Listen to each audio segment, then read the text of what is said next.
Hey guys, welcome back to my channel. I'm the housewife historian and we are talking Real Housewives of New Jersey. Now, typically I haven't been going like live and I did start a live on my YouTube as well. So I'm thinking that I need to take that one down so that everyone knows to join this one because I told you guys I'm using a new streaming service and therefore I'm still getting used to the way I'm doing things. So let me get rid of this video. Let's see if I can do that really quickly of the other live and see if we can try to delete that real quick. We are talking Real Housewives in New Jersey, guys, and I have some scandal for you guys today. Something that you probably haven't heard. I've never heard it, and I think I've heard pretty much everything that there is with the Real Housewives in New Jersey. So I think you guys are going to enjoy it. I'm going to put my banner on really quickly and give everyone a second to get into the room. Make sure you guys comment where you're from. Let me know where you're listening from, if you're enjoying the Real Housewives of New Jersey, and if you're excited for the new season to start.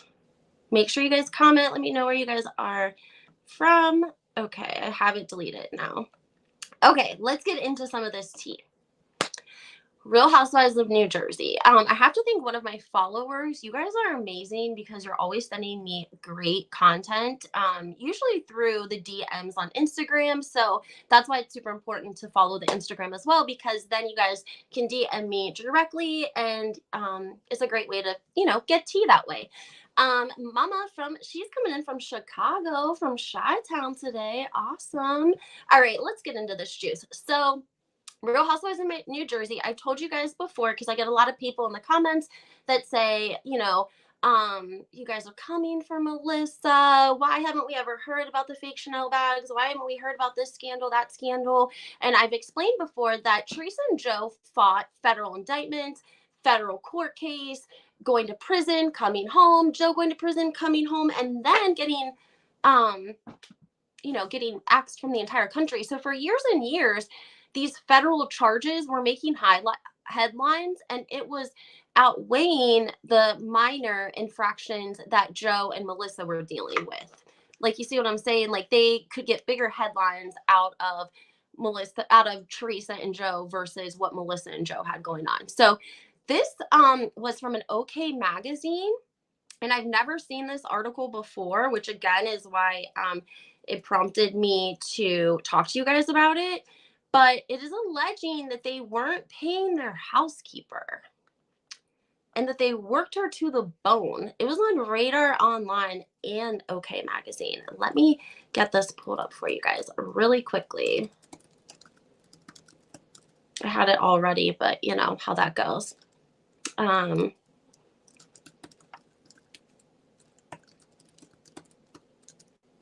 Yeah, they weren't paying their housekeeper.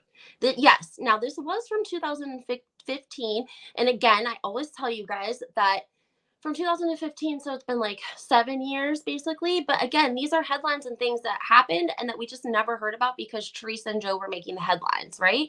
So OK Magazine titled it, Melissa and Joe Gorga owe their housekeeper a huge amount of money and they refuse to pay. And mind you, this was in December of 2015, so practically 2016.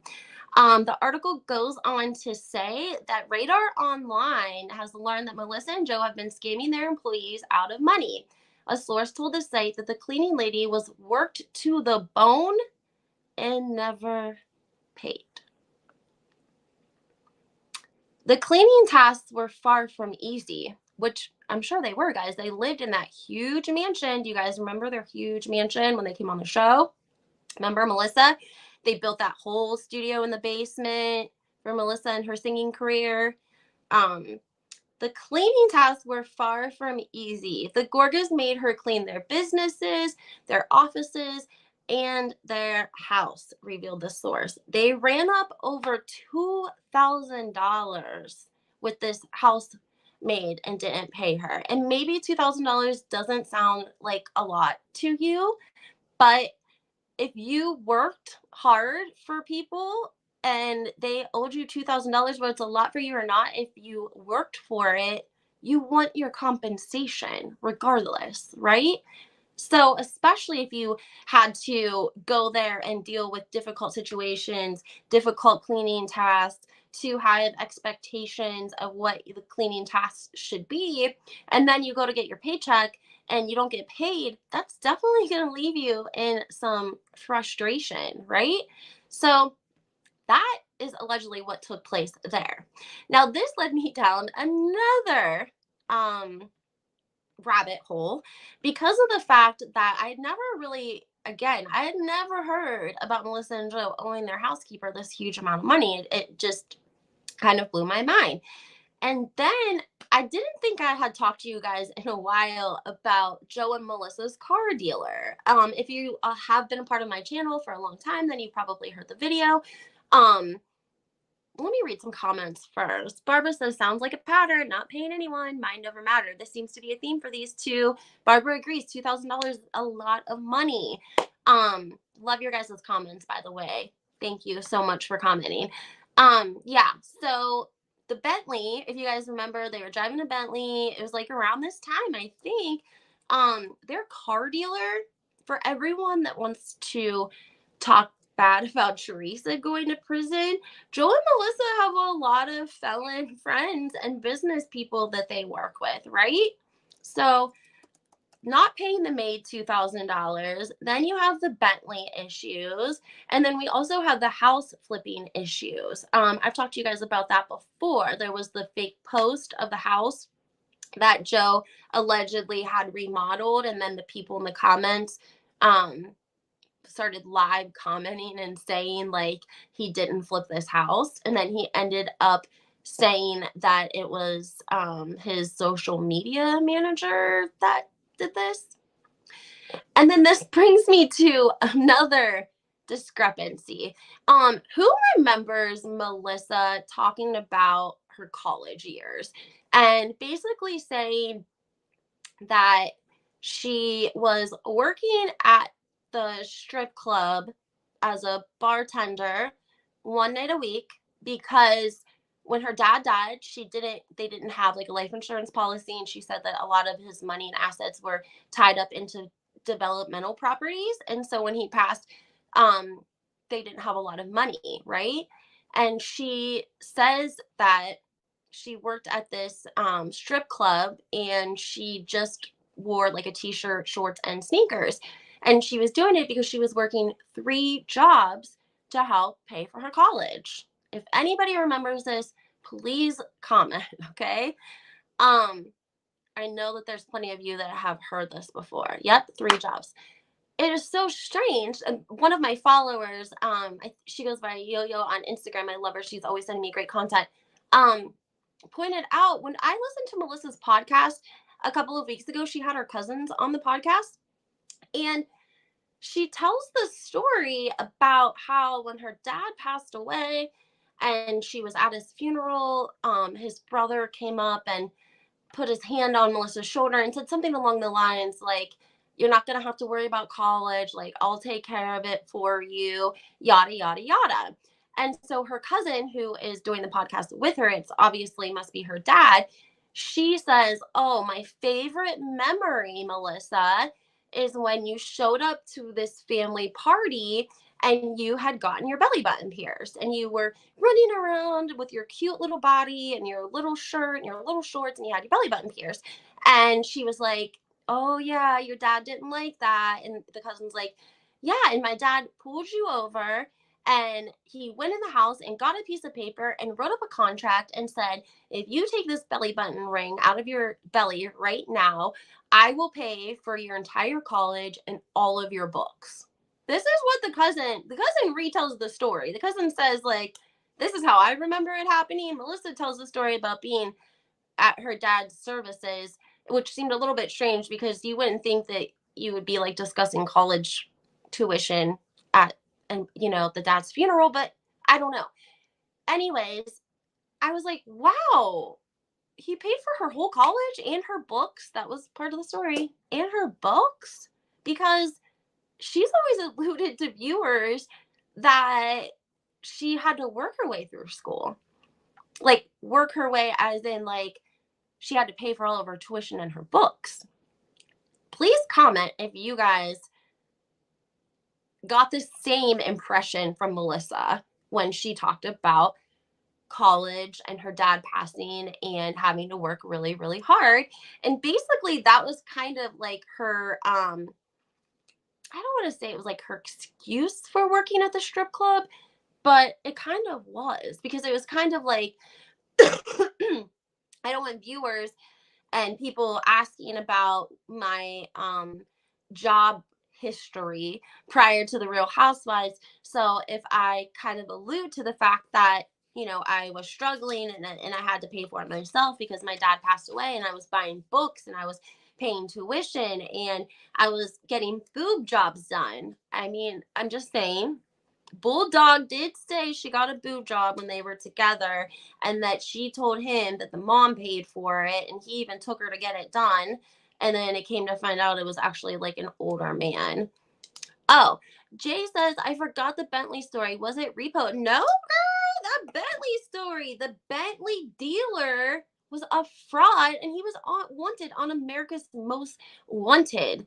And yeah, that wouldn't be a big deal, except Melissa and Joe brought him onto the show and filmed with him because allegedly she was, you know, denting the Bentley up all the time. And so they would have to go into the dealership and pay these extravagant amount of costs to get their Bentley fixed after Melissa would like hit a curb or ding the door or whatever the case was.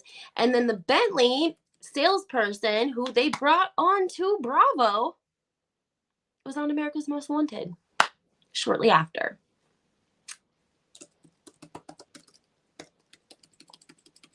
I'm waiting for anyone who wants to comment about that. And they couldn't afford it, so I'm not repoed, but yeah, they couldn't afford it. He was actually featured on not just America's Most Wanted, I think it was called American Greed. So if you're ever interested in Melissa and Joe's car dealer who helped them with their Bentley and such, you can definitely check out a little bit more of his life story on American Greed. I'm going to read it straight to you guys. Yes, the car dealer that Melissa and Joe brought on the show when they had their Bentley was on America's Most Wanted and American Greed. He was like the top 10 people wanted in the whole entire United States because he fled. He fled for a couple of years. So Bravo filmed with a felon, a person who was wanted by the government, and he fled.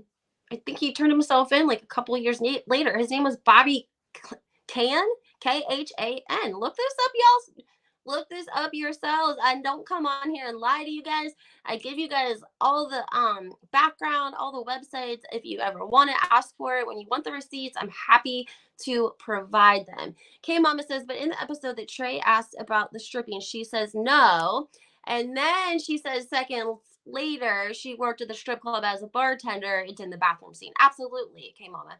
Absolutely. And then she changed it again, and that's when she added in that she started doing interviews about it, I think, and that's when she would add in that she was working 3 jobs to put herself through school, not ever saying the whole story about her uncle paying for her whole entire degree, because she has a degree. She's like a school teacher. She has an education degree. So I mean, 4 to 5 years of tuition and books isn't cheap. So when you say that you're working 3 jobs, it alludes to the fact that you're paying for books, you're paying for tuition, you're paying to stay on campus, and you're doing it all by yourself. But really, that wasn't the case. So if you guys want to hear the clip from the podcast, I can't play it because of the copyright. So what I'm going to do is I'm going to post it on my Instagram, and then I'm also going to post it in my shorts. And then that way you guys can hear the exact conversation between Melissa and her cousin from a couple of weeks ago about the dad paying for the entire college tuition. Back to the Bentley and American Greed. The car dealer was Buddy Bobby Can, and he was wanted by the FBI. And there was a $20,000 reward for him. And yes, this is who Joe and Melissa thought would be somebody great to film with to help their storyline along with. Because their storyline was their Bentley. So were we really watching The Real Housewives in New Jersey for Melissa and Joe's Bentley? I mean, no, we weren't, guys. Don't lie. I'm just saying, I know that there's a lot of people that love Melissa, and I feel like that is perfectly amazing because we can't all be on the same team, okay? Somebody's got to love her. But at the same time, like, in my opinion, I wasn't watching to see Joe and Melissa in their lavish house in the studio and the Bentley. I just wasn't. I was like, I wanted to see the interactions between Joe and Melissa and like Teresa and Joe and the conflict. Um, Barb says Melissa and Joe lie every time their lips open. A lot of people, and Kim D is actually one of these people, and David from Behind the Velvet Rope are really talking about, is this going to be Melissa and Joe's last season? Maybe they could squeeze another season after this season to tie in some loose ends. But a lot of people talking about if Teresa if she says, I ain't filming with them, what are we gonna watch? Every time they really bring something to Bravo, Bravo doesn't really follow through with it. I mean, this is no offense at all, but I know that Antonio's big birthday party was a big deal for them. They filmed it. They went all out. They had like the whole school there. It was a beautiful birthday party, and I don't think we got very much of that at all. Um, and then of course, we see so much of Teresa's girls, and we know that she is, getting a salary. We don't know if the other girls are. I shouldn't say salary. I'm sorry. She was getting, paid for her confessionals and her time on the show, as she should. And so I'm sure that the conflict is now like trickling down amongst the jealousy there, with like one cousin getting more story time than the other, or screen time than the other. One's getting paid, one's not, yada yada yada. Um, Now this is another piece of tea, guys. I'm giving it to you all in one video. Thank me in the comments, hit the like button, please. We talked about, actually, I don't even think I got a chance to talk to you guys about it, but it was going around online and I did post about it, which was Melissa's ex-business partner, whose name is Jackie as well. And she was alleging that Melissa didn't really own anything of Envy, like that it was going to be a partnership, but basically that the business partner, Melissa's business partner, was the one financing everything. Okay. And then, but Melissa was going to be more of the face of, and she was going to draw in her genre of people to shop. And that's why she didn't carry anything over a size medium till like last year. And I think she still only goes up into like a size large because she wants her store to cater to people like her fans, what she thinks her fans would like because of her own unique style. So I guess because she is very skinny and slender, then that's what she thinks her fans are too. I don't know. I don't know anyone why you went and carried large or extra large. That's wild to me and speaks a lot about somebody's character.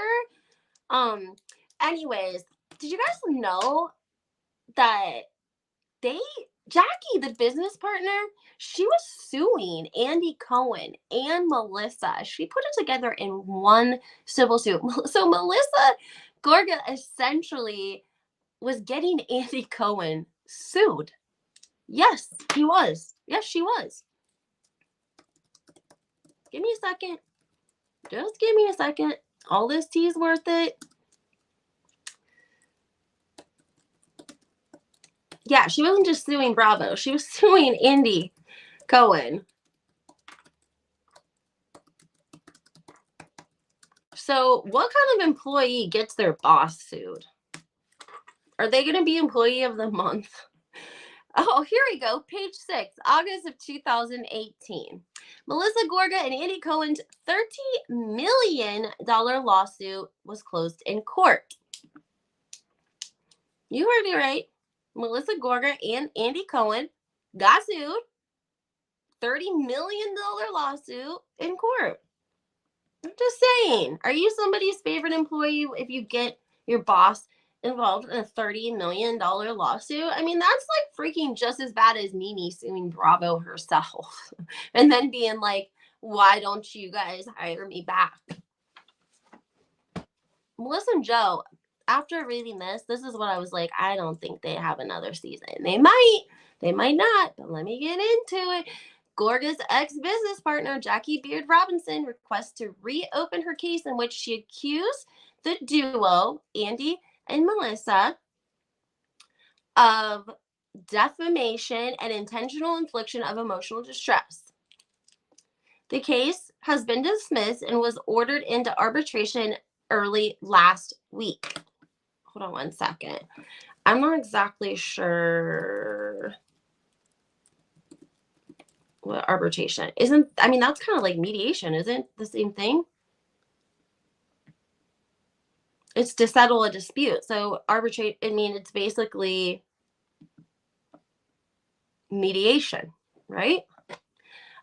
Some of the comments. Surely Melissa didn't file a police report regarding the clothes taken by the co-owner. Surely she did not, which was another point of the business partner who said, I took all of the clothes during the day in broad daylight, and had I taken stuff that Melissa had purchased or the store had purchased, she would have called the police on me, and that she didn't. So that was like another thing that the ex-business partner was, saying to validate her point, because Melissa filmed the store after Jackie took the merchandise with the empty racks and was saying like, oh my gosh, poor me, poor Melissa, poor my store, my business partner basically robbed me of all of our merchandise. Right? I mean, that's what she was alluding to. She didn't come out and say it, but she filmed an empty store and said she took everything. So the case has been dismissed and was ordered into arbitration early last week, which is mediation. So it's not like it's dismissed and we're never going to talk about it again. It's like it's dismissed. We don't want this to play out in front of a judge and all of this be on a court docket for people to read. Let's go mediate behind closed doors. How much do you want? But Robinson filed papers to keep the case going. She's set to face off with Cohen and Gorga in trial in August. So she was going to take this to trial. That would have really exposed Bravo, okay? Because they would have been asking all sorts of questions about the validity of reality TV, okay? The Bravo pair was hit with the suit from Robinson in December over comments they made on the Real Housewives of New Jersey and Watch What Happens Live with Andy Cohen. Robin accused him of defamation and intentional infliction of emotional distress for allegedly she snuck into the store, Envy, in the middle of the night and stole clothing after her relationship with Gorga went awry. Robinson claimed in her suit that she met with Gorga in spring of 2014 and they decided to open Envy by Melissa Gordon in Montclair, New Jersey together in August of 2015. Now again, guys, let's remember what year we're hearing a lot of these scandals coming out of. 2015 is the year, right? 2015 is when they couldn't pay their housekeeper, allegedly, according to OK and Radar Online. 2015, they had to turn the Bentley in. Okay. 2015 was not a great year for Melissa and Joe Gorga. So this makes sense that if their store opened in August 15th, Melissa didn't have anything else to contribute but her name, but the housewives, but that she's going to bring all of her fans from the housewives to Montclair to shop, right? She was going to be the next Kim D, I guess, if you will. So they opened Envy by Melissa Gorga in Montclair, New Jersey together in August of 2015. The business partner alleges they signed an agreement naming Robinson, the business partner, the manager of the boutique, but business relations were severed in December of 2016. So they made it about 14 months into. Robinson claimed that she went to Envy to remove her belongings in broad daylight on January 1st of 2017. After alleging that Gorga was misappropriating over $37,000 from envy without authorization. These money problems, these misappropriated funds, like, it don't stop for them. I mean, the list, okay? I mean, the dad's house, allegedly, right? Their house that was built that was like falling apart, remember? Allegedly, like, they had built that house and they were going to sell it, but then they got cast for the show, so they hurry up and moved into it because it was a balloon mortgage. And then once the balloon mortgage was up, that's why they put the house on sale, back on the market. They couldn't sell it, they had to live there, they struggled, and then that's why when they finally found a buyer after like 5 years, they up and moved and uprooted their daughter from high school, if you guys remember, and they've been living in the rental until they got their house finished in, I want to say it's in Franklin Lakes, but I'm not sure of their new house. Um, Getting a lot of heat about their new house. They haven't even really been posting about it. Once they did once Melissa did all of her like advertising that she had to do for the people who probably gave her, the vendors that gave her discounted moving services and such, once she met her obligation with them, we haven't really seen that much of the new house. But we definitely know that they had a balloon mortgage on the old mansion, and when that ran out, it was, they had to figure something out, right? Because Joe had allegedly, Juicy Joe showed Joe Gorga the ropes of house flipping. And let's try to go back 10, 15 years, 20 years maybe, and think about what the housing market was like, guys. You remember when everyone was flipping houses for a living, or for, I mean, I knew people that had good jobs, nurses, corrections officers, and they would invest in a property because housing was so affordable, and they would take their time flipping it, and in a year's time, they would flip it and make 50 or $60,000. You could do that. That was like the market. And so that was a really big thing for people to, they started getting rich off that. And then eventually the banks, that's when that whole crash happened. But Juicy Joe, being older than Joe Gorga, allegedly Joe Gorga was like driving around his white truck with like a slap on sticker that said like Gorga Landscaping, which there's nothing wrong with that at all. But allegedly, Teresa gets with Joe Judice. Joe Judice is in the house flipping business. We've heard it on the show that he helped Joe Gorga do his first house ever. He basically said, I'm going to show you how to do all this, and then you can go out and do it on your own. And that's exactly what he did. He helped Joe Gorga build his first house that he ended up selling before he got with Melissa for like, I don't know, he made a couple hundred. I don't know what he made off the house, but the house was sold to like really rich retired NBA player or something along those lines. Um, so it worked out good for him the first time, right? So then he gets with Melissa because he takes Melissa home to the mansion to show her. And in 6 weeks, she starts to have a problem with her roommate. And so she moves in with Joe Gorga into the mansion.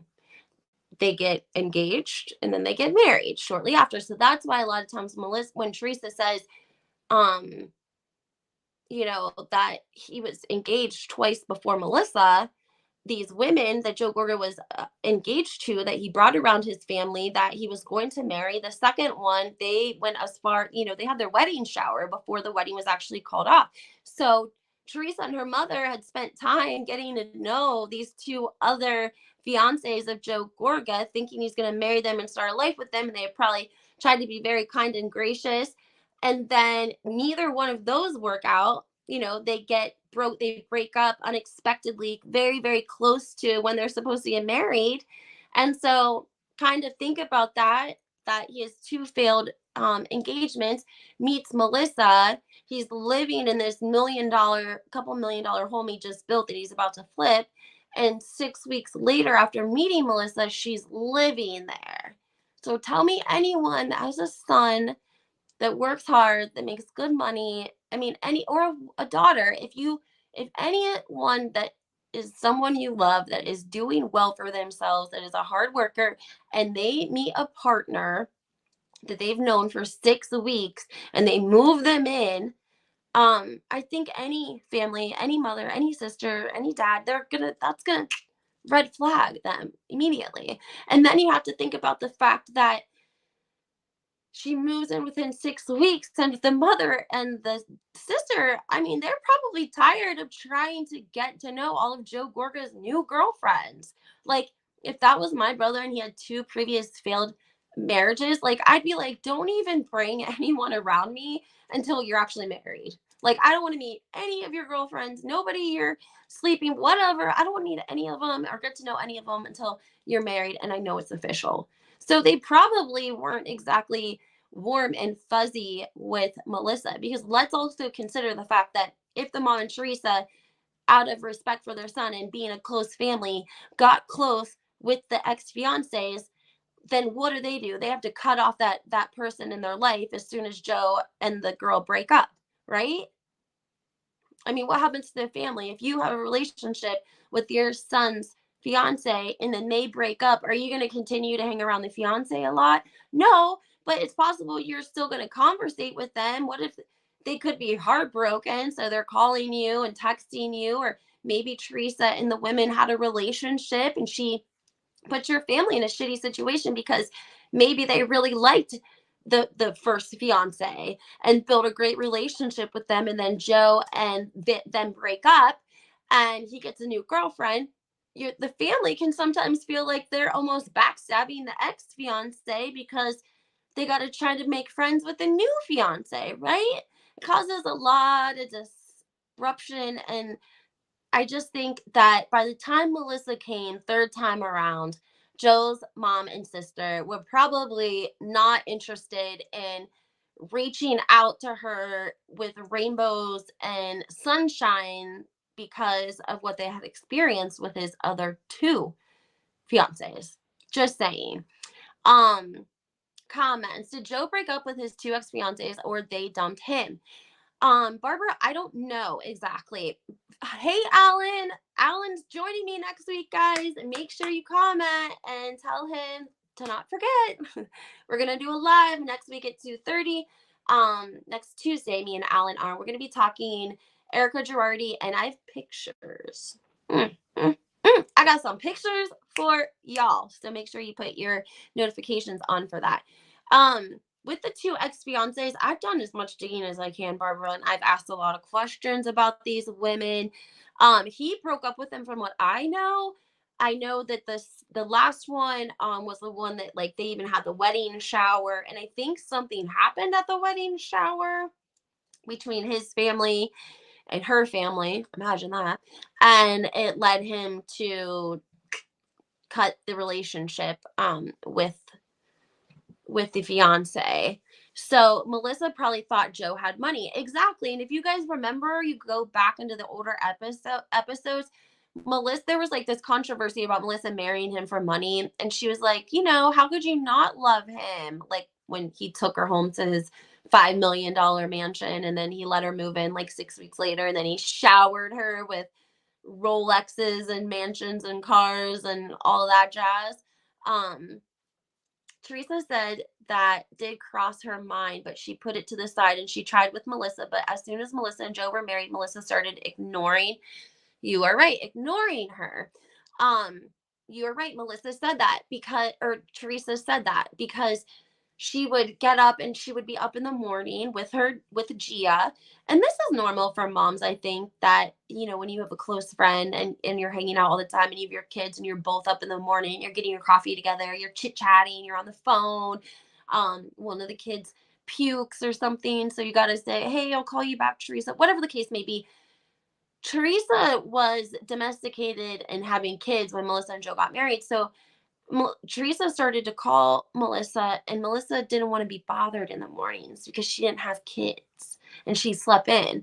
So instead of like telling Teresa that, Joe had to go to his sister and say, hey, Melissa doesn't like phone calls in the mornings because she's sleeping in. Imagine if that was you and you were like, I'm trying to reach out to my brother's new wife because I want her to be a part of our family. And I call her in the mornings when I'm up with the baby, and she doesn't answer me, and she doesn't even call me back after she gets up. Like, she just didn't want to be bothered with Teresa at all. Um, yeah, I I think that Teresa tried. I do. I know that everyone doesn't want to agree with that, but I'm just saying I think it went wrong from the beginning. I think that Melissa also having three sisters and her mother, she didn't need another sister in Teresa because she already had relationships built with her sisters who I think are much older than her. Um, and she wasn't interested in another sister. She was interested in a husband and a paycheck. Let's finish talking about the ex-business partner. I hope you guys are enjoying this video. Alan said he will be here next Tuesday. Alan, you better be, or you're going to have a whole 66 people coming after you. Alan says, you can tell at the beginning Teresa was nice to Melissa and respectful. Melissa has always had it out for Teresa since day one. Okay, Mama says, from the moment Melissa came on the show, you can tell she hates Teresa. I agree with that. Alan says, remember the Rolex on the Christmas tree? She loved money and lifestyle. I do remember the Rolex on the Christmas tree. Yes, I do. Wild. That's when they were like really, really living it up for the show. Um, yeah, it's wild. Anyways, allegedly, Juicy Joe helped Joe Gorga get into the flipping houses business, and helped him build the first house that he sold to the NBA player and made a lot of money off of. Um, and then again, they built that mansion that they moved into for the show. They didn't build it for the show. He was like building that to flip it, but when they got casted for the show, obviously they had to show that they had the money, right? They had to tell everyone how much money they had. So they actually had to move into the mansion. And then because it originally was a business transaction, Joe had what was called a balloon mortgage. And a balloon mortgage is a little bit confusing. So I may or may not get this right, but I'm sure that there's some realtors in the room that will be happy to correct me at this time or any other time. A balloon mortgage is something along the lines, I think that like when you're building or repairing or flipping the house, it's waiving the interest, the monthly interest for those months, and then you pay it back in a lump sum when the loan is over. And you basically have, in the perfect world, you would sell the house. What the profit is, you would pay off that occurring interest that you didn't pay monthly. So it made for a lower monthly payment. So if you are like, if you live in a home, you're already paying your own mortgage, but you have a business venture of a mansion, you can't afford two huge high mortgages. So the bank's like, if you qualify, if you have a good credit score, this is what we'll do. We'll still charge you a lot of interest. We'll charge you interest on your interest. But you don't got to pay it to us every month. Just pay it to us when you sell the house or in 5 years when your loan comes, to term. So once that balloon mortgage stops, excuse me guys, I've been fighting a cold. Once that balloon mortgage stopped, they had to get the F out of there because that's a lot. That makes a really, really big difference. If you have a couple $1 million home and you have a 10% interest rate, that's going to make a difference in your monthly mortgage, a big difference. That's the whole reason that you have to qualify for the balloon mortgage in the first place. I bet that they probably shouldn't even have been living there per their bank contract, but that's just speculation purely. I don't know that for a fact. Barbara's commenting, the mansion they were living in when they first came on the show, all of the outlets had wires hanging out of them. The house wasn't even um ready to live in Big Bear.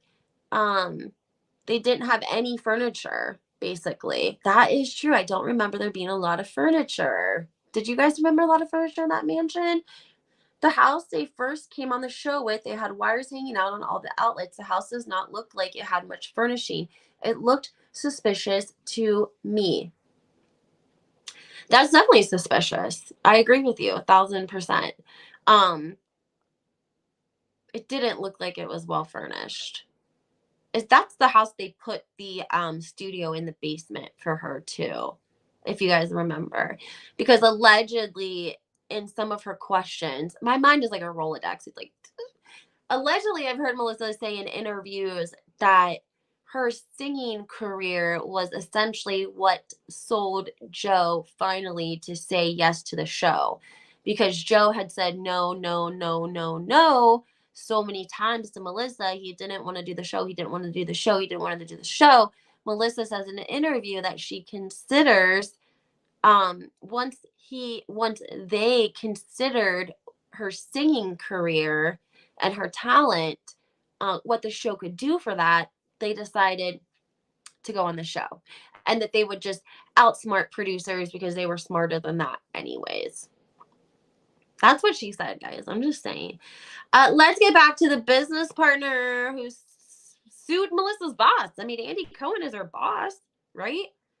I mean, she probably, the ass kissing they had to do after this, you could have it. I wouldn't even want, I mean, I can't even imagine. I cannot even imagine. Okay, let me get back to this. I'm sorry.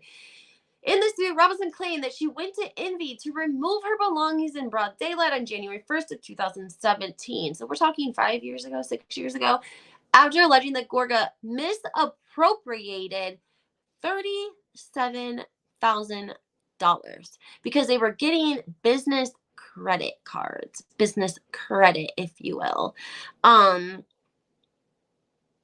Misappropriating over 37,000 from MB without authorization. She claimed that it was like on babysitting, clothes, all sorts of stuff, personal stuff that wasn't affiliated with the store. It was like personal stuff that she spent the $37,000 on, but the bill was coming to the store and it was under Envy's name.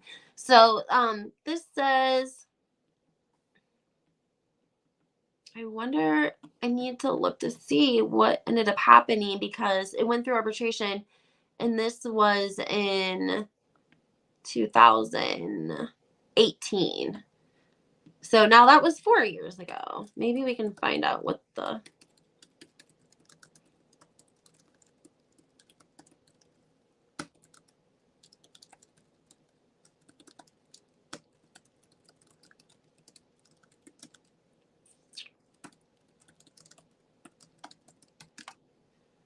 Let's see here. 2017, 2018. I'm trying to find something from something more recent. 2019. I don't see anything since 2018. So I wonder, maybe we could ask Jackie, because I know a lot of you guys correspond with her. There's an account on Instagram, or she was on Twitter first, then she came to Instagram. I'm sure you guys follow her. It's like JR_Joy. She was actually the one that was chit-chatting with Melissa's ex-business partner, Jackie, if you will, and she shared their conversation a couple of weeks ago. She shared it on Twitter and on Instagram, and Jackie just basically said what we already knew, and that was, except for the fact that did you guys know that Andy Cohen was part of that lawsuit? I mean, be honest. Did you guys know that Andy Cohen got sued for $30 million from Melissa's ex-business partner? I just want to know if you guys did or not. That's all. I want to tell you guys what she recently said, just so that we are as, correct as we can be. We'll just take it right from the conversation. It said, so this is Jackie corresponding with a fan or a fan page, someone that was just asking what happened. So she says, we paid for everything in capital letters. I didn't steal my own clothing when I moved it all out. And if she had 1 red cent of her money in the store, she would have called the police. They were 1 block away from the Montclair store. Come on. She used the store credit card for everything, shoes, babysitting, etc. And the best part, she refused to post at a minimum of 2 times per week. Now, if that were her store and she was making money, and she would be posting like 10 times a week, right? So this is what was happening. this was a woman who was putting up all of the money for the store by envy. Melissa is the face of the store. You know, they're catering towards Melissa's fans and Melissa's style and Melissa's sizes, because we know they didn't even carry a size large. Um, and she's saying, like, if Melissa really had anything invested into the store and wanted it to make money, she would be posting all the time, kind of like she does now. If you guys notice, she'll post different suits. And when she goes on vacation, she'll wear stuff and she'll tag at Envy. Like, of course, she's going to promote her own store. She has a huge following. That would be crazy for her not to. And that's why what Jackie's saying, it's like, it validates it, but it's also showing like Melissa didn't really care about the store. She just needed the storyline. Don't get mad at me in the comments. Someone said this should be a Melissa hating page. No, it's not. I'm just saying, I personally love Teresa. I can't help it what has come out in the press. I'm not making it up. I'm telling you guys where you can find the articles. I'm reading verbatim and then just giving a little bit of context afterwards. So nobody's trying to hate on Melissa. This is just stuff that's been in the press that New Jersey viewers haven't always heard before or haven't heard the details, because again, Melissa and or Teresa and Joe's legal issues were outshining for years and years all this other stuff that Melissa and Joe had going on. It just was lucky for them. So Melissa was just going to be the face of this store. The other lady was putting all of the money up, and Melissa didn't even want to promote the store 2 times a week at a minimum. She was like, that's too much. I cannot be bothered to promote my own store twice a week. I just cannot be bothered. I'm too busy. And that was allegedly what was the last straw for the business partner. And again, she was frustrated because she wanted to kind of bring in some different clothing. Maybe, I don't want to say for older ladies, because it wasn't for older women. It was just more maybe for women who wanted to show a little bit less. You know, Melissa's very beautiful. She has an amazing, beautiful body. So she can wear things that maybe other women can't, right? Because there's not a lot of Melissa Gorgas walking around with an amazing body that can pull off some of these outfits. And so I think that the business partner was really just trying to say, like, hey, if we have a variety, that's going to give more people, you know, it's going to bring us more business, because then there's something for everybody, not just Melissa's fans, not just people who are Melissa's size. I mean, that's reasonable, but Melissa was like, nope. And it really didn't matter because she had already gotten her storyline. She had already used this as a storyline. So she didn't really care, because like the whole, if you guys remember, it was like a whole thing. She wanted to start this business. Oh my gosh, thank you so much for the super chat. Oh, thank you, Jaya. Am I saying that right? Is it Jai? Is it Jay? Is it Jaya? I don't want to call you by the wrong name. Exactly, Barb. We don't all wear size 0. I mean, we don't even all wear size medium. I mean, when I heard that, and that was like 5 years ago, I was shook that she did not carry anything over size medium. Hey, Yo-Yo, MPV, hello, hello, hello. Shouting out to her. She always sends me great stuff too. We are talking, of course, Melissa and Joe. We've talked about the Bentley, the car dealer that was their friend, who was wanted by America's Most Wanted and also featured on American Greed. He was wanted by the US for like 3 years. Just saying, he was. We talked about Jacqueline, the business partner, suing Andy Cohen for $30 million. And then I always get a lot of questions about this one. Oh, let's also review the fact we also have the maid saying that she was worked to the bone for cleaning their offices, their houses, doing lots of hard labor cleaning for the Gorgas. And they owed them $2,000. They owed their cleaning lady, their hardworking cleaning lady, $2,000 after they worked her to the bone, per Radar Online. And then we have the whole college thing. I told you guys I'm going to play for you um, from her podcast where she tells the whole story about the uncle paying for her entire college tuition. And then I'm going to share some interviews with you guys that Melissa's done where she stated that she was working 3 jobs to pay for her college. That's why she was bartending at the strip club. It's so weird though, because it's like she had a boob job young. We all know that. And then, but she shows up to a family party with like um a belly button ring in. That's what initially starts this whole free college thing. So it's like her family was strict enough that they didn't want Melissa walking around with a belly ring, yet she was working in the strip club for money. I don't know. It just kind of seems a little bit crazy to me. One more thing I wanted to tell you guys about.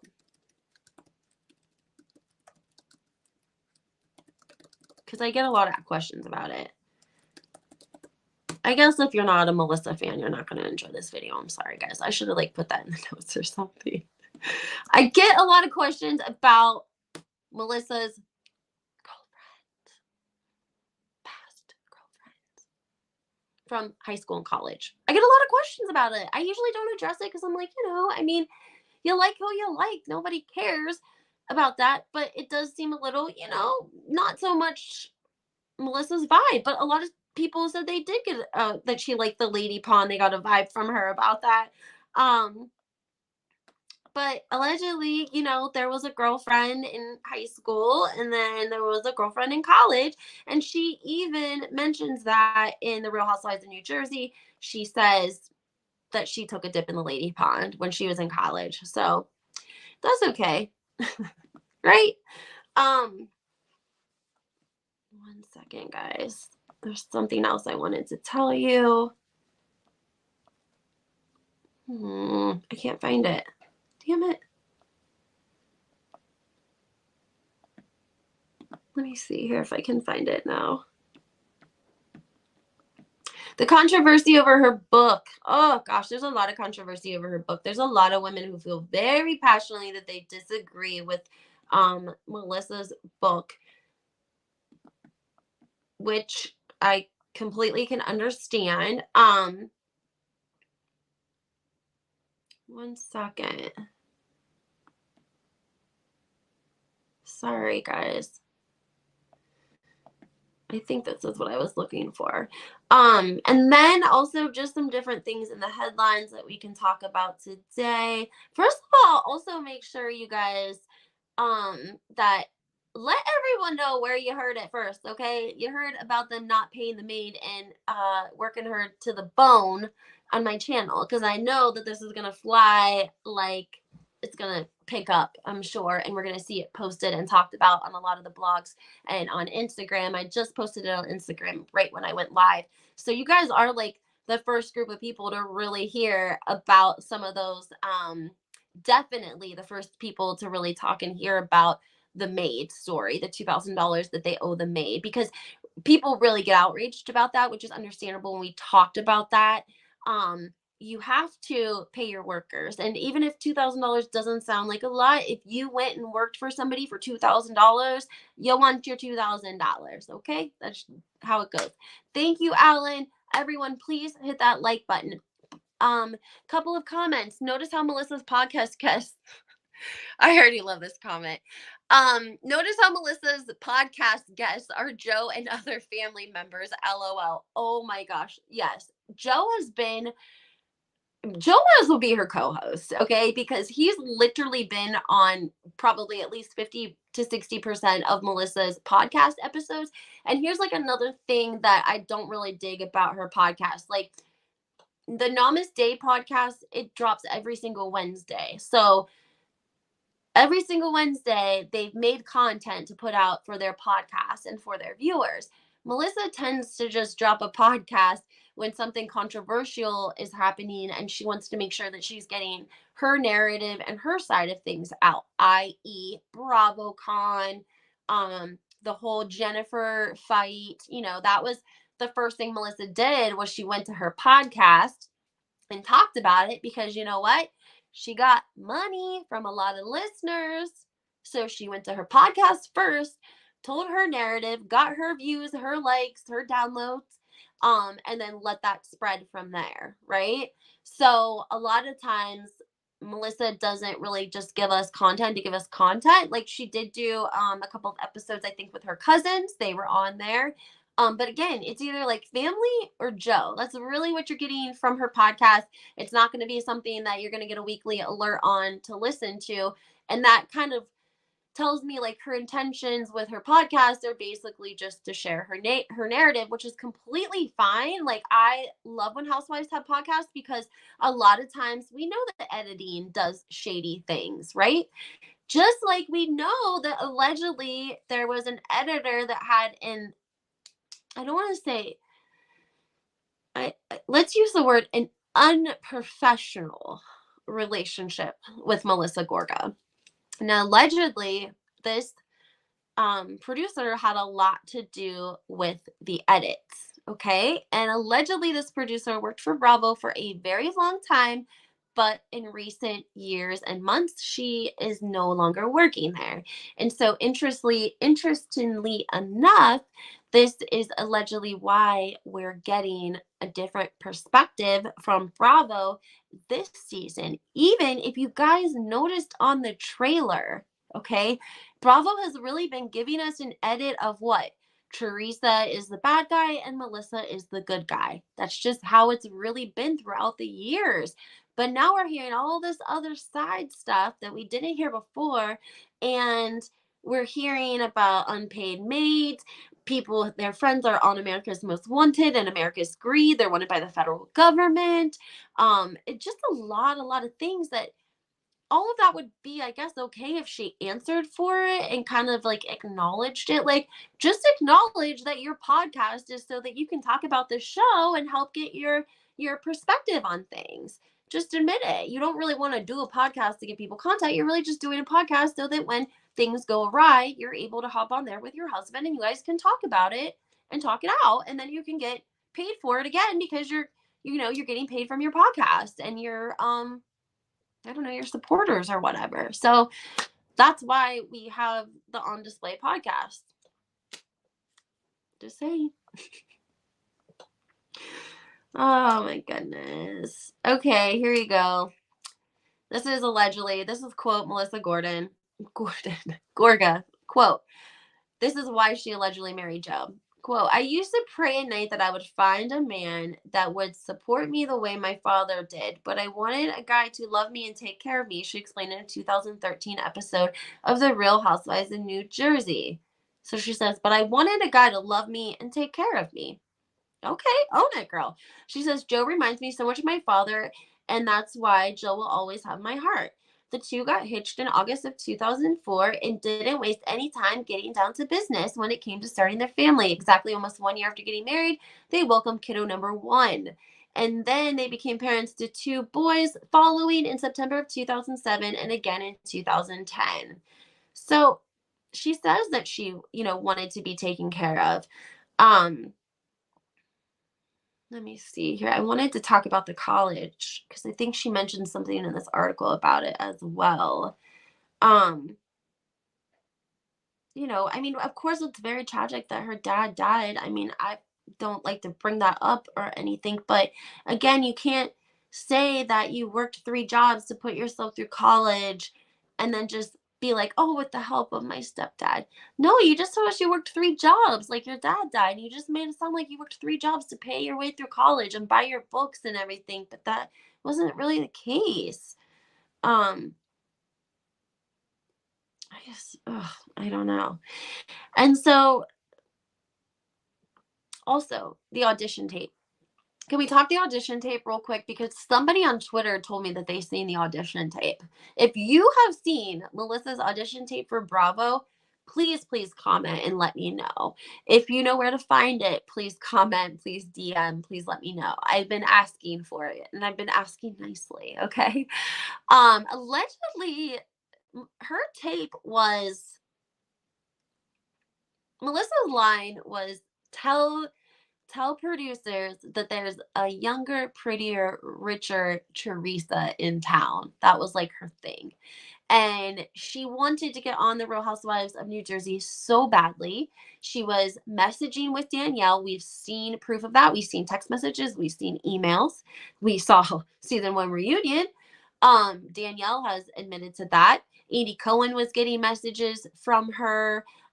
She was going to any event at the brownstone that would be filmed. We've heard that from Dina. We've heard that from other New Jersey fans who would be at these events that Dina would throw. They would be like charitable events. Melissa would be there, Teresa would be there, they would be filming, and Melissa would be desperately trying to get on camera and to talk to anyone that she could to try to like link up and get in the mix. When Melissa finally realized that they were producers that were biting a little bit when it came to conflict between her and Teresa, per Danielle, um, their ears perked up, right?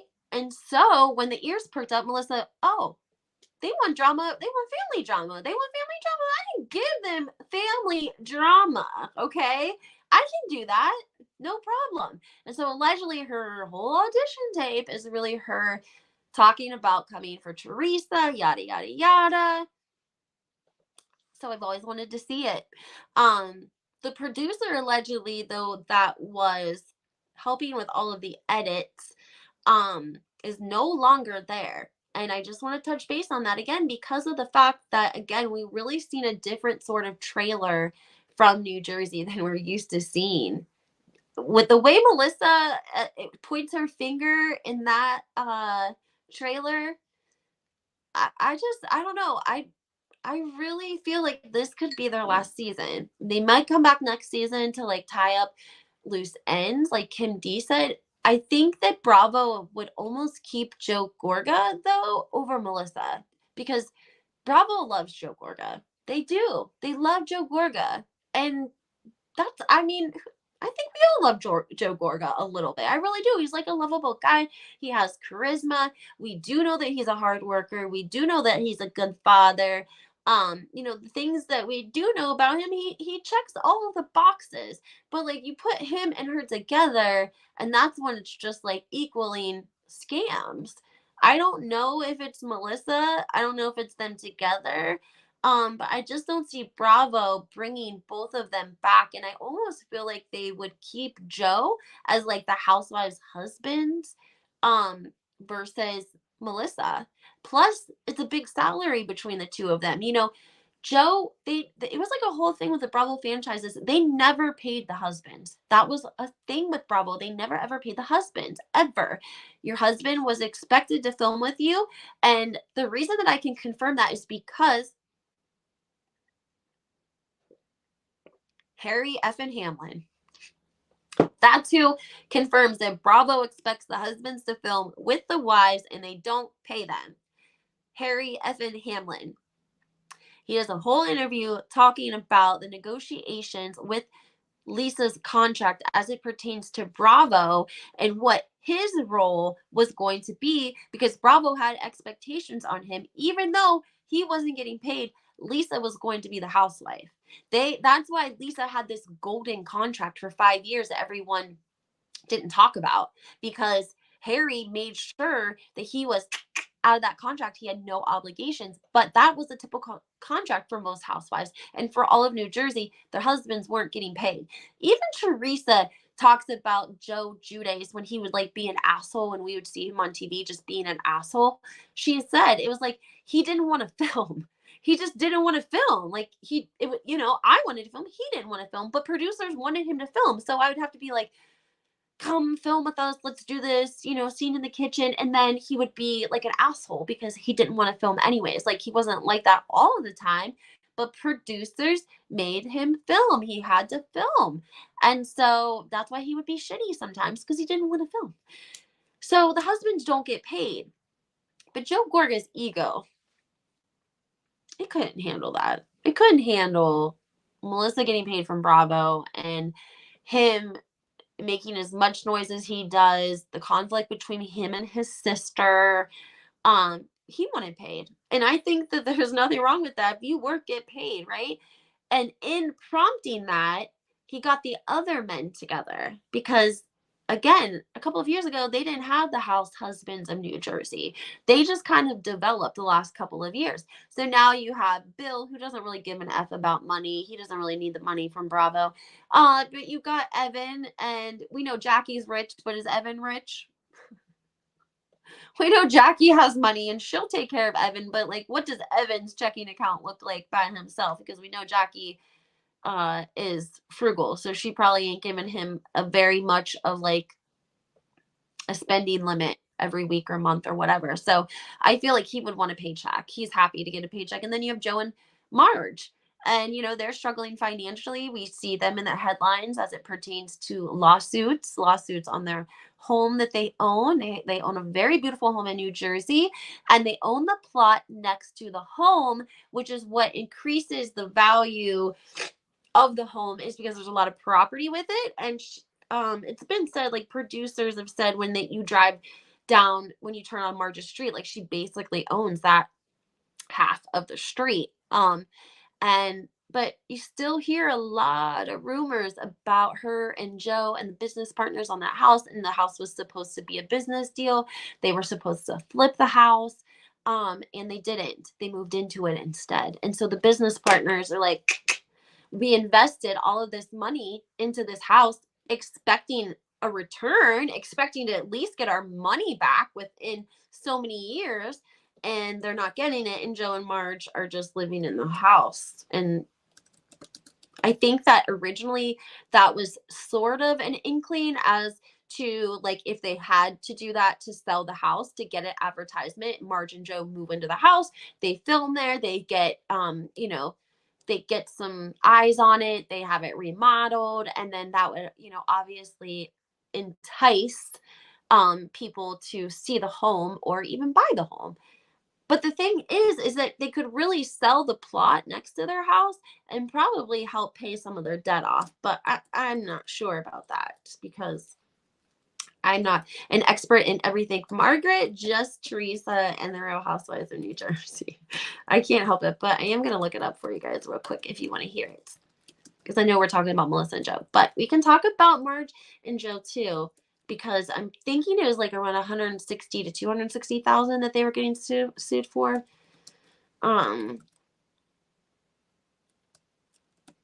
It's always the business partner that gets screwed too. I kind of remember that.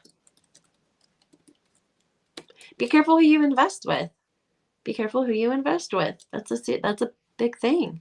You're giving somebody a lot of money, and they see them on this franchise, and they think that that can test to the type of person that they are. Oh, they're on the Real Housewives. Like, they're not going to screw us. Why would they screw us? They're on the Real Housewives in New Jersey. They have a payment. They have ways and avenues to make money. Why would they need to steal from us? Why would they, They sued for 180K. They tried to make it work because I think they filed it back in. She was slapped with a $200,000 lawsuit back in 2019. Then in 2020 again, and they settled for 180. Okay, let's read this one. This one is from February 2019. Margaret slapped with a $200,000 lawsuit. Friends Lori Ann and John Wayne Siegel claim they loaned Josephs and her husband $200,000 in cash with an agreement that it would be paid back in a year. But it's 16 months later, and they still haven't received any money. So this isn't even on the house. This is on a personal loan they took from their friends. On or around September 13th of 2016, defendants each executed a note in favor of the plaintiff as considered for the secure a loan from the plaintiffs to the defendant in the principal amount of $200,000 plus 6% interest. I don't have a calculator in front of me and I don't know how to do the monthly principal, but that's a decent, 6% interest. Like what, last year the banks were at like 5.5, 6.5% if you had like an A plus credit score. So for $200,000 in cash with a 6% interest, that ain't shit.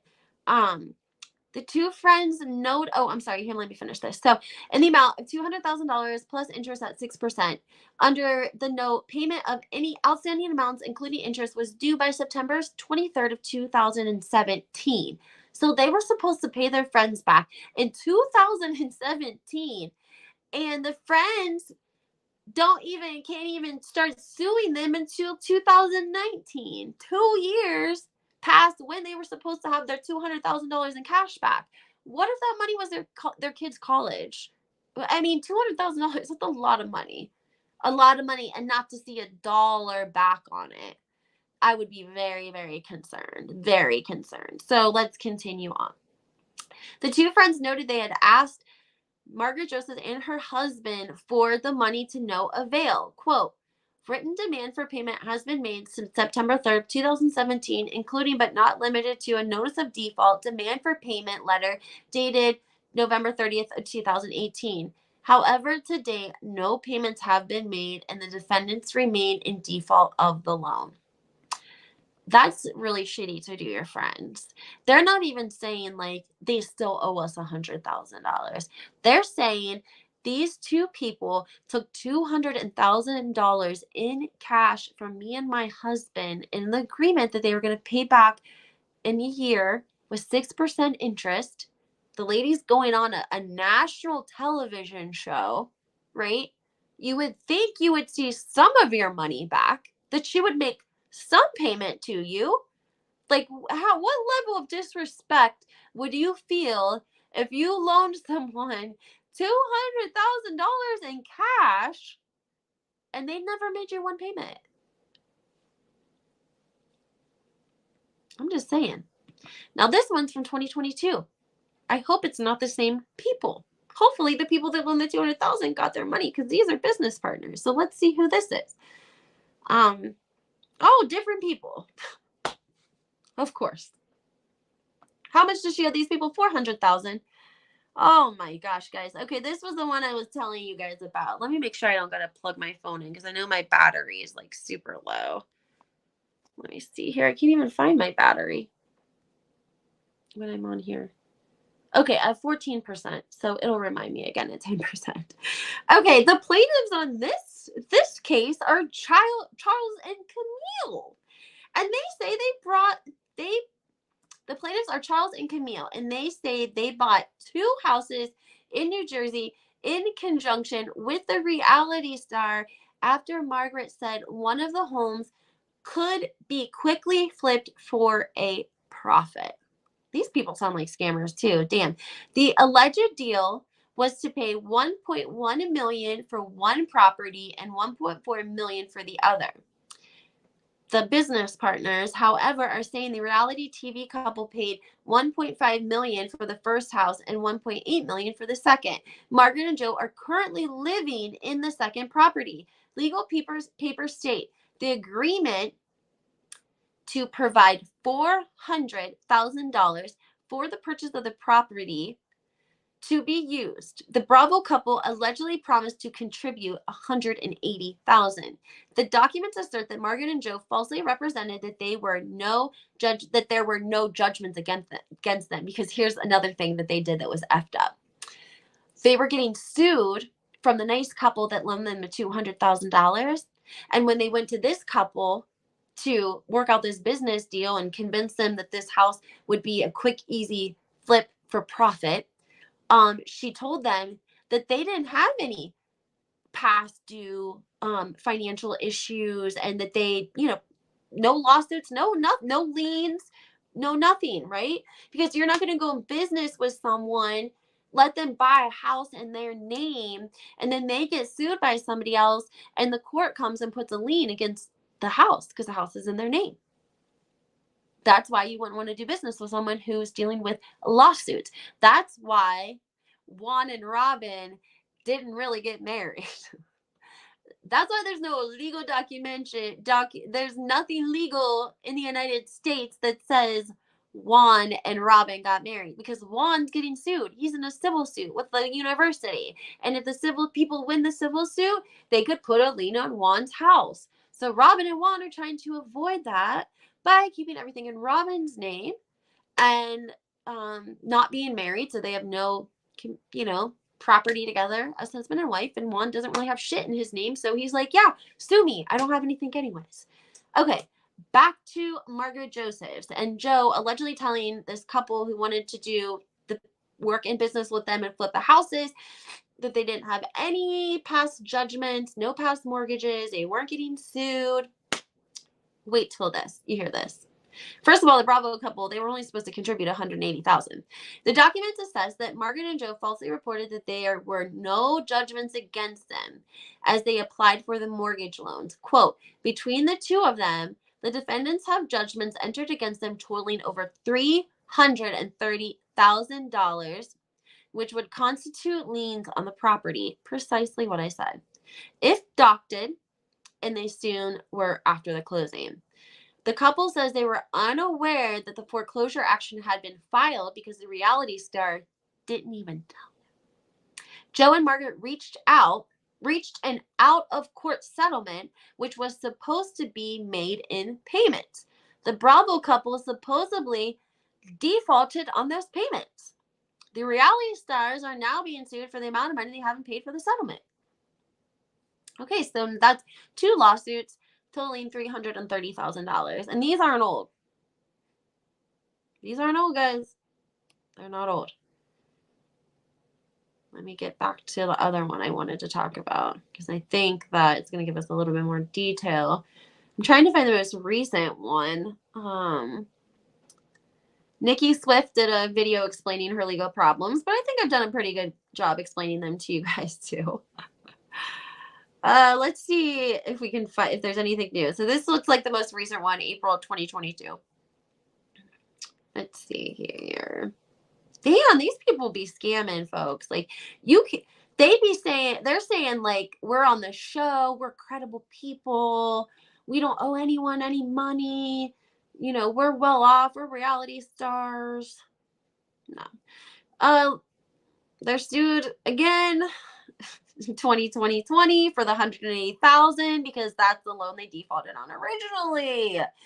Margaret Josephs was ordered to pay $165,000 in a court case. The lawsuit concerned payments for the home in New Jersey.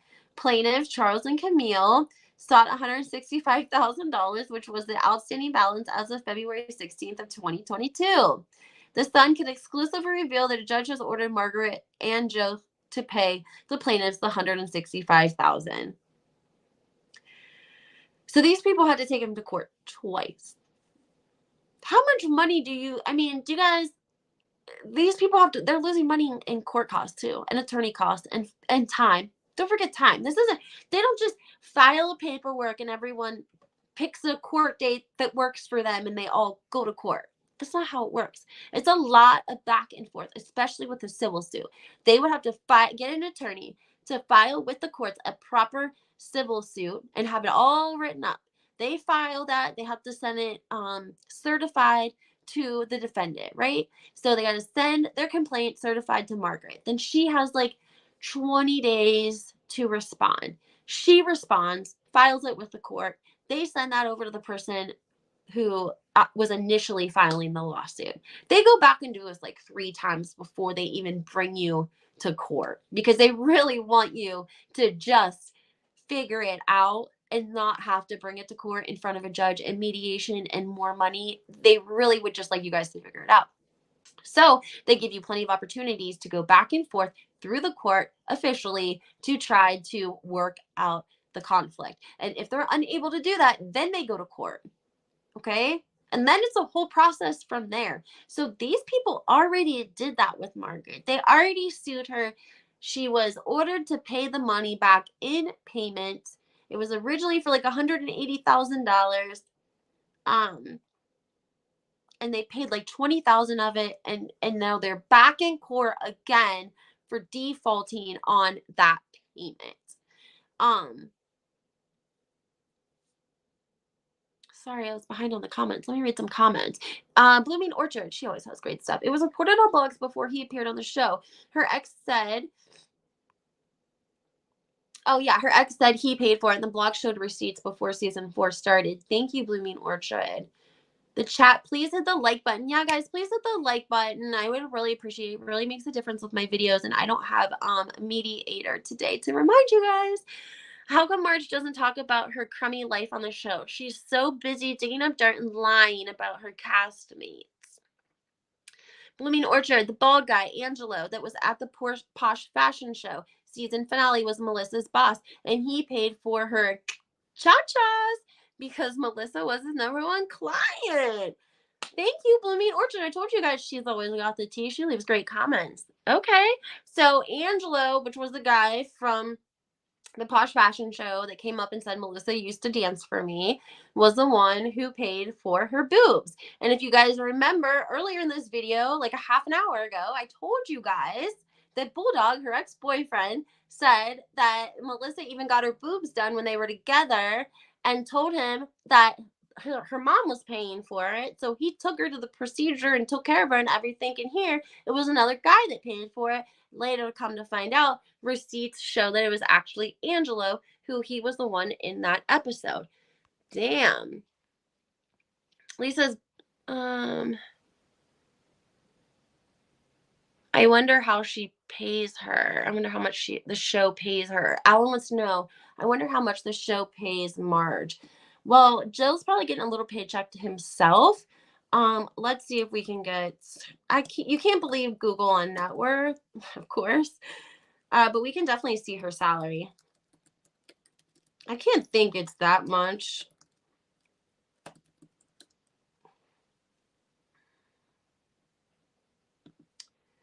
Let me see here. I don't know if they didn't post.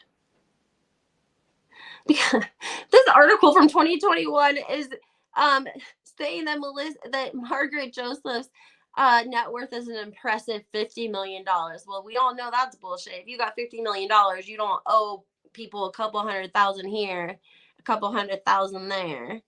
Then in May of 2022, they estimated it to be more like $4 million. Okay, here we go, Alan. I got you. This says, this was from December 1st of 2022. Oh, this is for her business. Has a revenue of $5 million. Allegedly, the business has a net worth of $30 million. I don't know how. Have you guys ever heard of it? I didn't even know she really had a business. It's her net worth and revenue of the Macbeth collection. I don't know what that is. Allegedly it's worth $30 million. And that seems a little crazy. Let me see here. Let's see. Maybe try Bravo salary.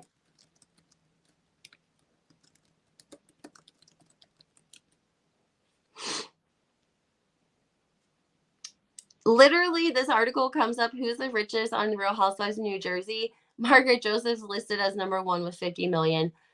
I mean, come on. She must be planning this shit, because there is article after article after article about her $30 million. Margaret Joseph, she is, I don't believe, now that I realize there's all this out here, I don't even believe. Who was the richest housewife in New Jersey? Margaret Josephs.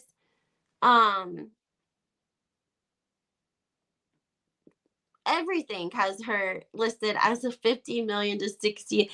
Margaret Joseph's net worth is 60 million in 2023. Come on, guys. This lady don't got 50 million. This lady don't even got a couple million. She owes all this money out. There ain't no way. I don't even know. I can't even believe what I would read if I found something with her salary, because she's really putting this stuff out here to try to get as many articles so that when you Google stuff about her and Google her financials, that you'll be flooded with articles stating she was a $50 million, that's what she's worth, a $50 million net worth, but that's not the case. But if she gets all these articles and stuff out there, then she knows that's likely going to pop up over all the lawsuits. And it just really doesn't want to give me her salary. I'm so surprised, because usually I thought the salaries weren't that secretive. Let me see here. This is Yeah, because Teresa's making a couple mil, I'm sure. But let me see if I can find it in this article. If any of you guys know her salary or you've read it somewhere, let me know. I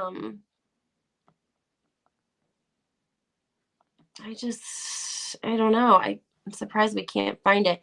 I would say if Melissa Gorga is making 500,000 a season, I would say Margaret's probably making a quarter of that. She's probably making like a quarter of a million a year, like 250,000, maybe 350 at the most. I would definitely don't think over 400,000. I don't think over 400,000. Did you guys hear that Garcelle, she's a bulldog, guys. She's like second paid Beverly Hills housewife now. Yeah, she's right under Kyle because Kyle's got to make sure she's the highest paid. She's been there the longest, so I understand.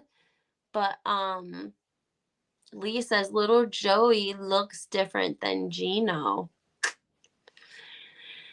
We've heard the rumors.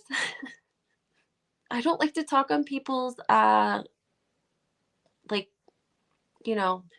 children's fathers and such, but we hear the rumors about Melissa, and they're a lot like the rumors about Monique from the Real Housewives of Potomac. If you're a Real Housewives fan, then you know what I'm talking about. Blooming Orchard, Melissa and Andy got sued for 30 million lawsuit. I read this and thought the numbers were too high. Now I'm not so sure. Yeah, they're not too high, Blooming. There's several different lawsuits and articles. Alan said I doubt it's anywhere past 200K. I'm with you, Alan. I don't think so either. I think like 250. Oh yeah, Angel Eyes. Margaret's very afraid of the truth coming out, and that's why she went against her best friend. Oh yeah, you guys. Oh, it's gonna be bad. It's gonna be so bad. This ex best friend, she's the one that has she's the one that allegedly Margaret told about the rumors about Melissa and the whole hanky panky in the back of the SUV in New York City. So Melissa and Margaret have a common like a common story person that they need to shut down. They both have their own personal reasons for shutting this woman down and discrediting her and not wanting viewers or fans to consider what she's saying about either of them. So they have put together a united front. This is why Margaret went on Melissa's podcast a couple of weeks ago. Probably gonna have to put my charger in. I did not expect to talk this long with you guys. I don't know how long I've been on here. A while, an hour and a half. I'm gonna have to wrap it up. I'm sorry, guys. Make sure you guys hit that like button though for me. Before we keep going, I'm gonna read a couple more comments, but make sure you guys hit the like button. It definitely makes a difference with my videos. Thanks for all of your love and support. I love all of you guys. Yo-Yo says Margaret is no one's friend. She reminds me of Trump. Oh my goodness. So funny. Oh, good. I didn't know I could feature your comments like this. I love that. Let me go back to that super chat that Jay gave me. Where is she at? I would have put her up. I'm so sorry, Jay. I didn't know I could do that. I would have put your comment up. She sent me a super chat. So that was super sweet of her, and I wanted to display it. Yeah. So just to wrap up real quick, we have Melissa and Joe now not paying their house cleaner, their housemaid. Claudia says, I don't believe anything Melissa Fornosa says anymore. It's one thing that one person talks crap about her, then a second person says something, but now it's like so many people are telling the truth. I mean, if you guys go back in my videos, I've been telling this. If you're a subscriber and you've been following my channel, I've been telling everyone this since I started my channel. I've done videos about the fake Chanel. I did videos about the Bentley. I did videos about the car salesperson. I did videos on all of this stuff. And I would get so much shit from people. Okay. So much shit from people all of the time that I was lying or making it up or whatever the case was. I've said all of this all along. So I haven't just woke up and decided to do videos on Melissa and Joe Gorga. I've studied this shit. I know New Jersey like the back of my hand. Um, like you can go back into all my old videos and see that I was like the first person to really be coming out with a lot of tea as it pertains to Melissa Gorga. But other channels and people have picked up on it, and so they have been putting it in the press and letting people kind of make an educated decision, because it's like people picked their, who they were rooting for, Melissa or Teresa, a long time ago, but they didn't have all of the facts to the situation. And so they're, to go around and call Teresa and Juicy Joe scammers and liars and feds, or felons, or whatever it is they say. And it's like, if Melissa and Joe wouldn't have talked so much shit about Teresa and Juicy Joe going to prison, um, I don't think that people would be so likely to post all of the corruption that we're finding with Joe and Melissa and all of the lies. I'm sorry, but they're kind of lies, guys, especially with that college thing. I think that I told you guys, and I don't know, I got like 986 people in here. When Melissa did her podcast with her cousins, this is where the whole lie about the college comes out, because she tells a story about being at her dad's funeral and her uncle coming up and putting his hand on her shoulder, telling her she wasn't going to have to worry about anything or worry about college. He was going to take care of it. The cousin like chimes in and says, "Oh, well, my favorite memory is when you showed up to our family reunion with a belly button ring in, and my dad went in the house and grabbed a piece of paper and wrote up a contract and came outside and said, if you take the belly button ring out, I'll pay for your entire college and all of your books." And so that was the negotiation that they made. But it was just very deceiving to tell people I worked 3 jobs to put myself through school because my dad passed away. Never saying I was blessed with an uncle who paid for my entire degree, and I graduated college with a bachelor's degree and no debt. Okay? If any of you guys have went to college, or you guys have kids that have went to college, then you know how expensive it is, and you understand the kind of footing someone might have if they graduate college with zero debt versus 20, 40, 60, 80, whatever the case may be. Okay? You're still getting a little bit ahead with that. So that's really when I couldn't believe what I was hearing. Like I said, I'm gonna play that podcast for you guys, part of the podcast, on my Instagram, so make sure you guys go over there and follow. Make sure you guys hit a like button for me, please, and also don't forget to subscribe to my channel. I make really great content. I've just been really sick for the last couple of weeks. I'm still not feeling well, and I need to get on an antibiotic. But I'm going to be, of course, picking back up because it's New Jersey time and we can't wait. Blooming Orchard, I believe that too. I believe he also knows about Melissa's cheating. Yeah, for sure. Um, Thank you, Angel Eyes. Thank you. Um,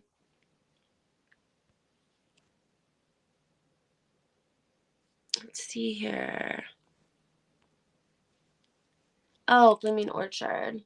Alan had taken my advice, and you know what he did? He went back and he started watching some of the old New Jersey episodes. I keep telling you guys, it's really the only way to understand New Jersey is you got to go back to the beginning. You got to watch some of the older episodes. You got to go back to seasons 1, 2, and 3. Even if you don't watch the whole thing, you have to go back and watch a couple of episodes from the season. Some kids don't look like their parents, but that's usually something that'll have their father's trait. My son looks exactly like his father, but my son has light skin, hair, smile, and laugh. Um, April May says, I don't understand how Jackie claims to have family money. She said her parents had their own problems with the IRS. Jackie is full of crap. She did, April? I didn't know that. I'm going to have to look into that. I thought that they had family money. Like, they had family money. Like, a lot of family money. Like, Jackie probably would never have to work again, family money. That's interesting, because I did not hear that.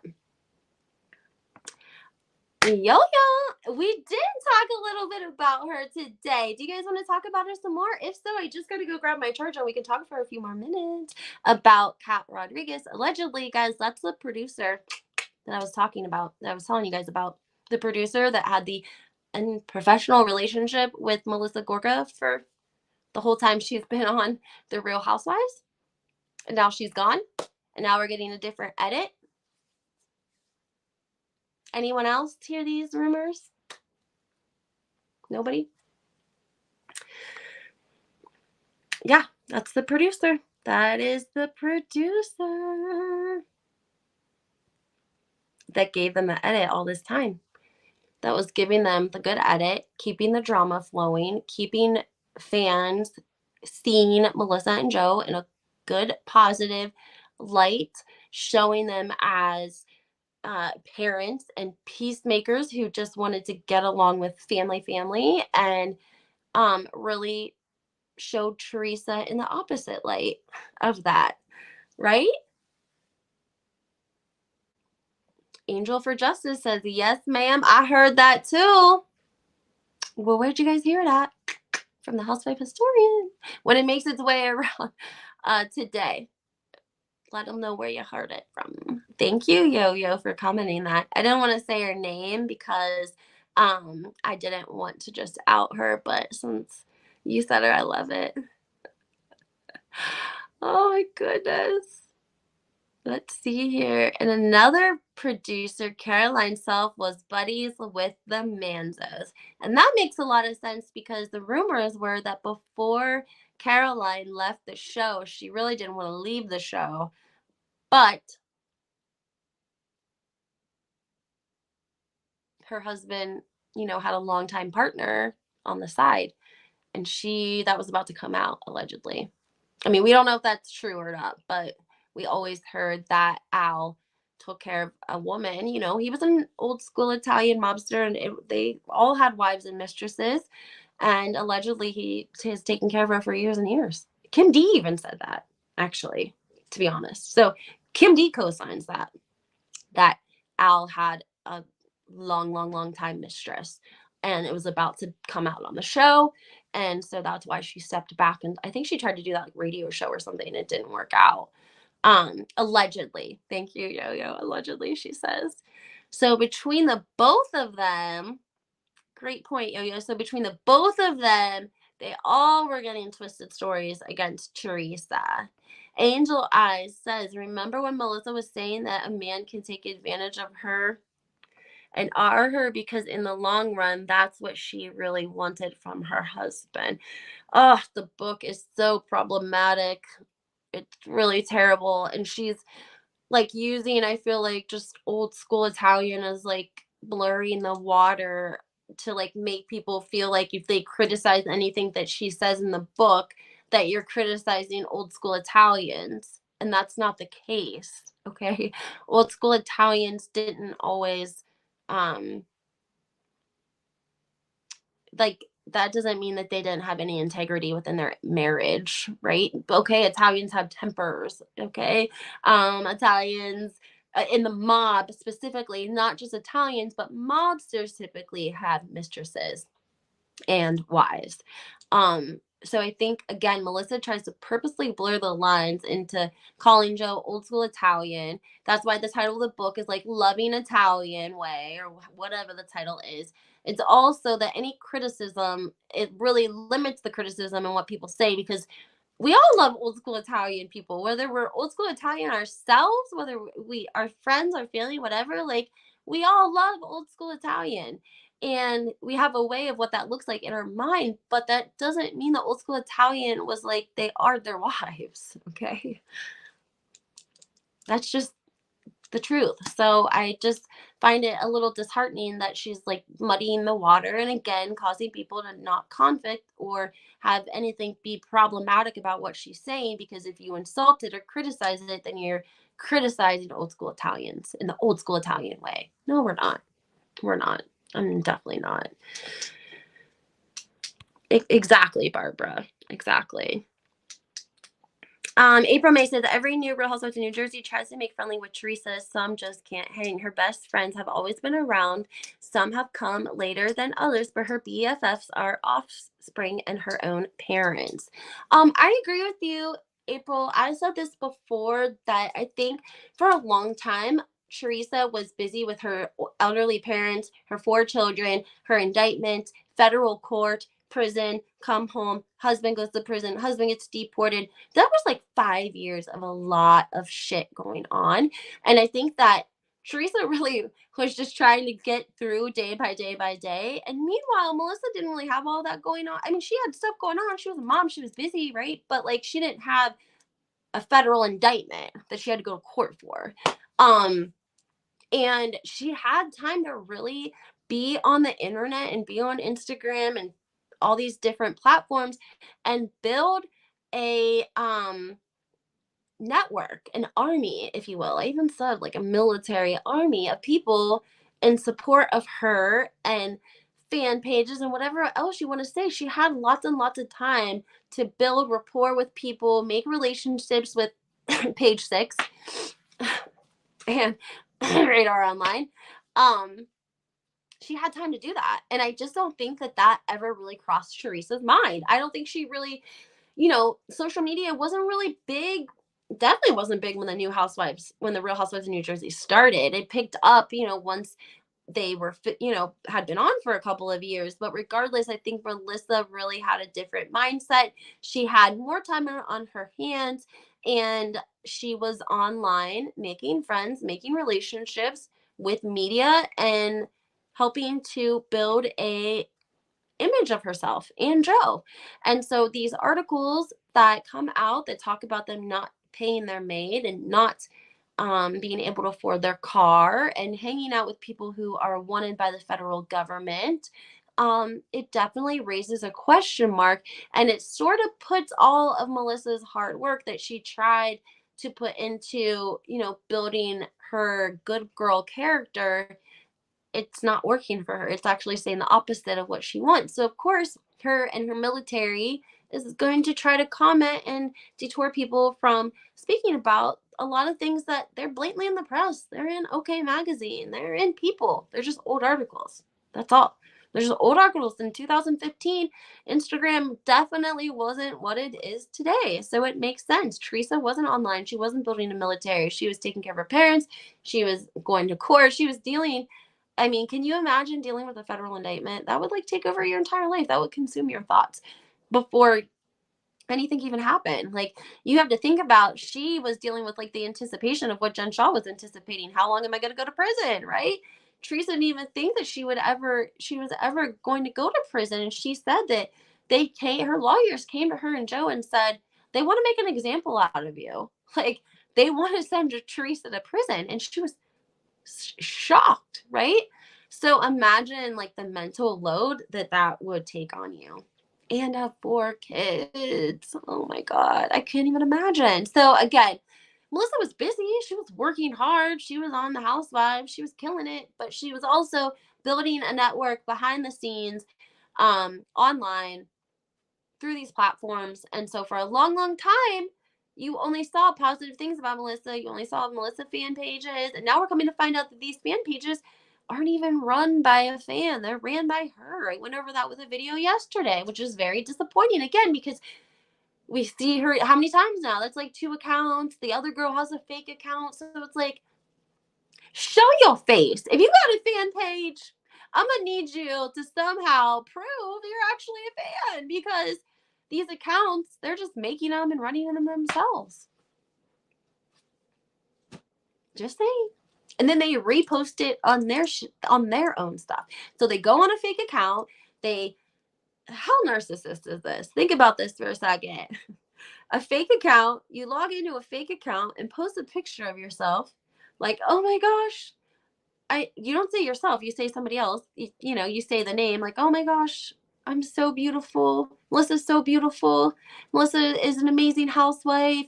She has lots of fans. And then she posts it from the fan page, and then she'll go onto her personal Instagram and she shares it and says, oh, thank you so much for loving me and thank you for being a fan. Like, it's kind of, I don't know. I feel like that's kind of sick, narcissistic a little bit. I mean, if you wanted to run a fake page so that you could scope out other people and creep on people's pages or whatever, like, I can understand that. Totally normal. But when you're making a fan account and posting pictures of yourself and then resharing them as if you're amazing, like, that's so crazy. You can't do that. Yogo brings up a great point. I feel like Dolores has been influenced by Margaret. I don't know if it's influence or if she has something on her. I think we've talked about that a lot, and a lot of people have brought that up. They would like to see Dolores support Teresa more, but she can't because of Margaret. And I think that it has something to do about the spas that Margaret and Frank were running. I'm not saying anything bad about it. I'm just saying that's what I think it pertains to. Let's see here.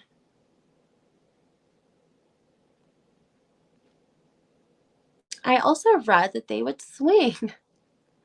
Blooming Orchard, I love you.